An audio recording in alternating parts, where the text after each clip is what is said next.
is Wilson Low. Wilson is a professional in the social service sector, and he specializes in elder care. So there are now a lot of elderly. Wilson is a practitioner of the Buzzy profiling system, and he uses it as a tool for his coaching practice. His passion has always been to empower others to live a beautiful life. Wow. Right. So how did Wilson come out of this topic? So he made 3 observations. We live in a world where perfection is pursued and celebrated. But while the quest for perfection is inspiring for some people, it could be an obstacle that's preventing many people from taking the action to pursue their dreams, to bring their desires to reality. So finally, we should remind ourselves that we can still pursue growth and success despite our imperfections. So let's welcome Wilson. Yes. Hi everyone, I'm back again. And this is my first speech in Agora. So my name is Wilson. I came from a small town in Johor called Segamat. This is Singapore, this is Johor, and this is where Segamat is. Yeah, it was known as the durian town because it's famous for a very long time ago. So tonight, I'm going to share about my journey in learning English and the lessons I got out of it.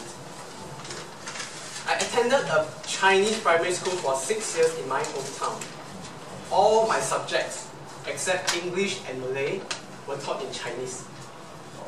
And even my English teachers were teaching Chinese at the same time. And we spoke Mandarin during the English lesson. So you have a rough idea how I've gone through the 6 years of English lessons in my primary school. I didn't know what past, present, and future tense were back then. Then, I went to a Chinese secondary school. This time, except English and Chinese, all subjects were taught in Malay. Although majority of the students are Chinese, we had to follow the national syllabus in Malaysia, which is taught in Malay. So my English was very, very bad. So my parents decided to send me for English tuition. Fortunately, the English tutor was good, and hence I only began learning proper grammar at the age of 13. I worked really, really hard because I was lagging so far behind. There's this, I still remember how I learned my vocabulary. There's this English newspaper in Malaysia called The Star, which my dad subscribed daily. Every morning somebody would deliver the newspaper to our house.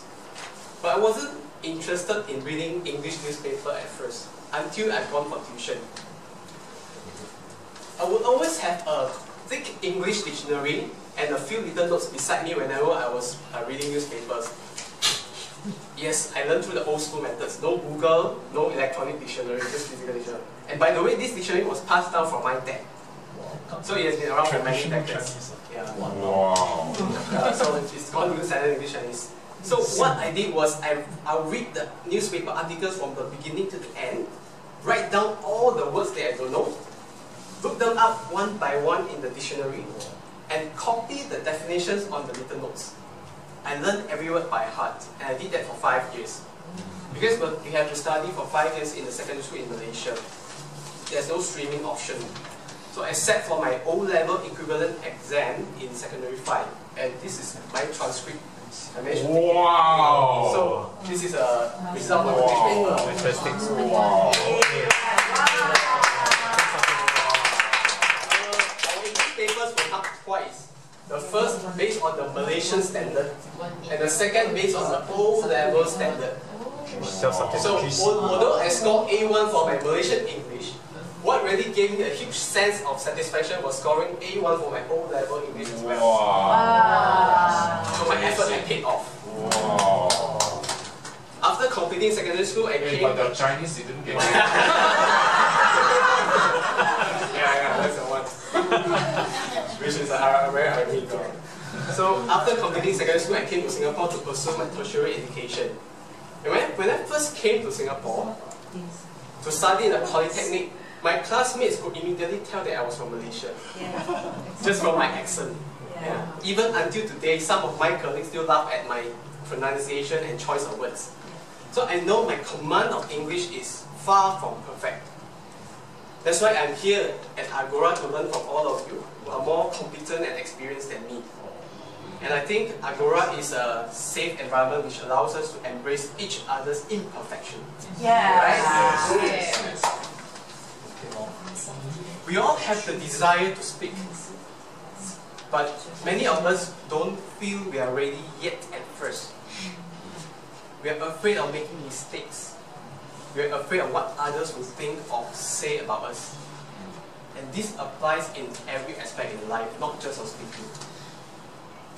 Are you ready to make a transition in your career? Are you ready to take up the next challenge in your business? Are you ready to break through your fear, to do the one thing you have always wanted to start? If you are not ready yet, are you willing to try? Wow. It's our mistakes that make us human. As a human being, we are not only capable of making mistakes, but also learning from them and become wiser. Strive to be better, not perfect. We don't need to be right all the time. We just need to be better than our last time. And if you look at the paper, the program sheet behind of it, why do we come to Agora? We come to Agora because we want to become a better listener, a better speaker, and a better leader. Did we come here to become the perfect listener, perfect speaker, and perfect leader? No. No, right? Because we are not perfect beings. We are all masterpieces in progress. Yes. Yes. And we are each beautiful in our own way. Yes.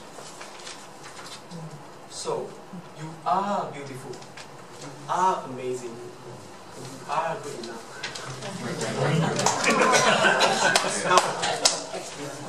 Now, let's turn to the person sitting next to you. And say this out to the person.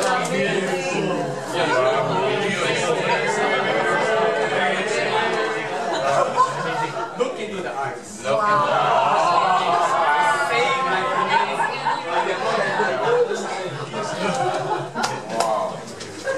okay, now let's replace the word you are with I am. And say it out to yourself. Say it with full passion and conviction. Ready? I am beautiful. I am beautiful. I am amazing. Yes, you are good enough to start. You are good enough to try. And whenever you're in doubt, always remember, if a Chinese educated boy from the Durian town who learned English so much later than his peers is able to speak in English in front of a group of unfamiliar faces, what could be holding you back? Like people's report from Dylan, please. 7 minutes and 22 seconds. Wow. Alright, so now the evaluator. Let's welcome Shona. Yeah. Good evening, everyone. Good evening. It's after a few sessions that I'm standing here to speak. So good to see, look at you all from here. So it was lovely listening to Wilson, a very finely thought out and delivered speech, and enjoyed listening to it very much. And I was wondering how you were going to bring that point about, because you started talking about your town and it went on like a little story. And then I was wondering how you would fit that thing about, it's not about being perfect, but about being a better person in whatever it is that you do. And personally, I think that's something that I kind of struggle with. I think I try to be perfect. So maybe most of us do, probably, I don't know. So really enjoyed that talk, and you ended it very well by getting us all involved as well. Thank you, Wilson. Okay.